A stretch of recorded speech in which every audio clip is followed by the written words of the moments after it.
Assalamualaikum warahmatullahi wabarakatuh.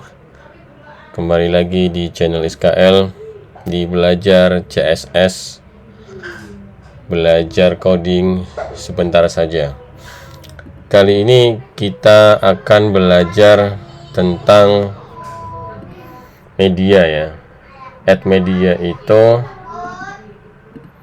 jadi dia itu untuk digunakan sebagai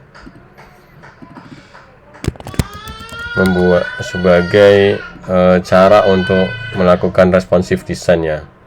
Apa itu responsive? Responsive itu berubahnya sebuah tampilan tergantung jenis dari ukuran screennya.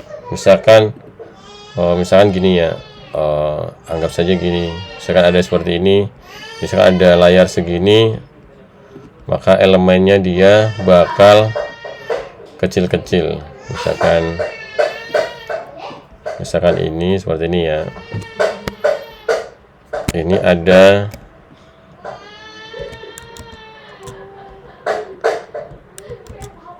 ada empat, misalkan seperti ini ada 4 ya, kira-kira seperti ini. Nah, ketika di layar yang lebih kecil lagi, maka dia akan berubah menjadi 22, misalkan seperti ini.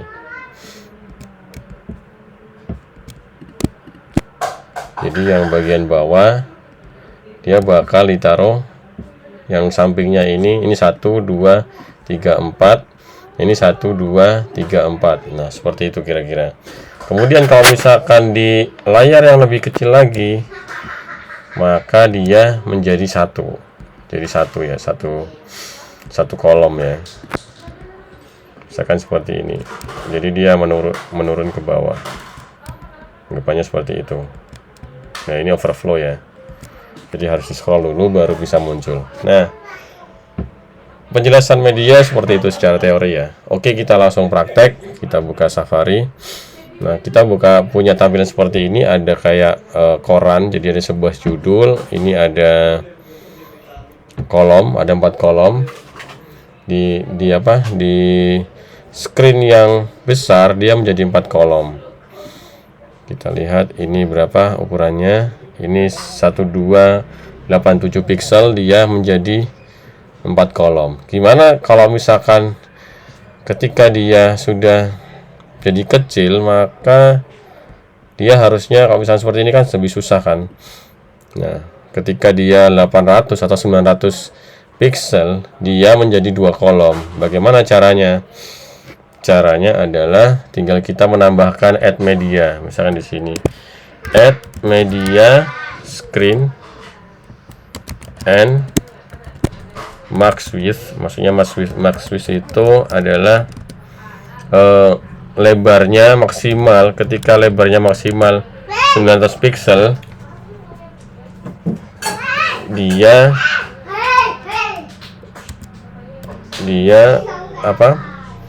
tampilannya 22 gitu. Ini kan semuanya di 4 kan. Tampilannya 22. Coba misalkan kayaknya pakai flex, berarti flex kolom. Bentar, template kolom.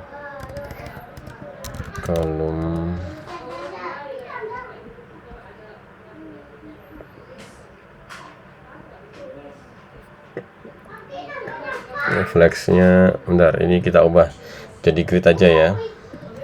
Misalkan ketika dia segini, maka pairnya kita ganti display grid,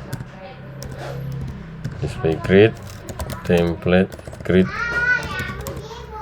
template columns-nya 1 fr.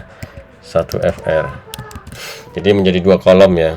Awalnya dia berupa displaynya flex, kemudian ketika dia 900 pixel, maksimal 900 pixel, jadi di bawah itu misalkan 800, dia masuk ke aturan ini, dia menjadi 2. Oke, kita refresh. Nah, dia seperti ini.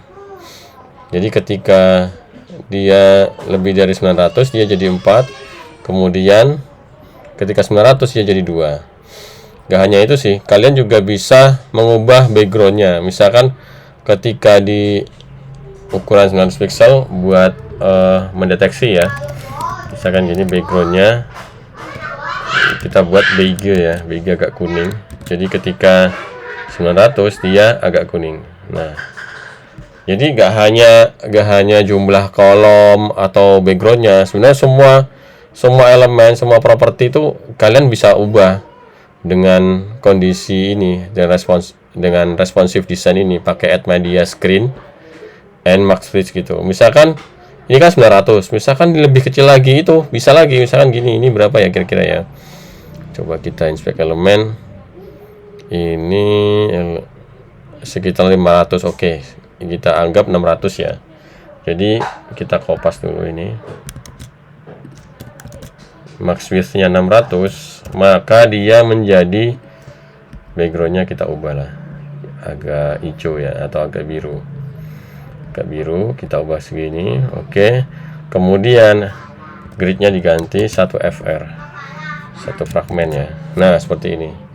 Jadi ketika 600 pixel dia berubah jadi 1. Nah, kayak gini.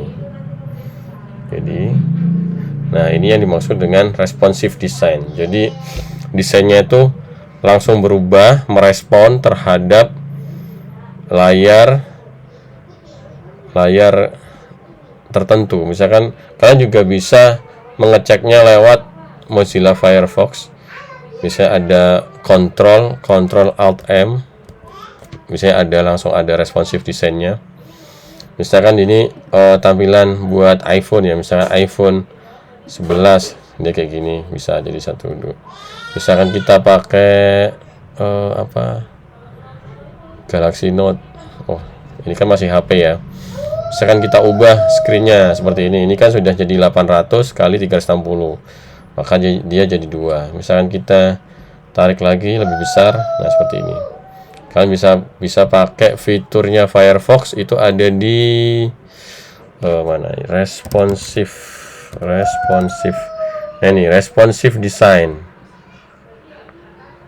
Ini responsive di tools, browser tools, ada responsive design mode.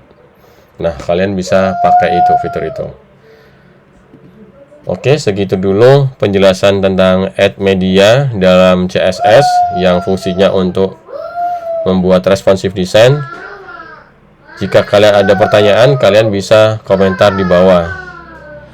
Jika kalian suka dengan channel ini, pembahasan kali ini, dan ingin mendapatkan update pembahasan CSS selanjutnya, kalian bisa subscribe channel SKL ini. Jika kalian suka, kalian bisa like. Jika kalian tidak suka, kalian bisa dislike. Sampai jumpa di belajar CSS selanjutnya.